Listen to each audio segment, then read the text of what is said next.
ఏళ్ళు పారుతుంటే ఓ పిల్ల ఎరగులుగుతుండే లోన నదులన్నీ కలిసినట్టు పిల్లగా నవ్వెంత బాగున్నది నీలోన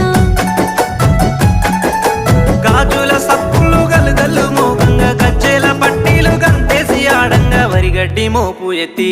ఓ పిల్ల వయ్యారి నడుము పవే ఈ వేళ సిగ్గు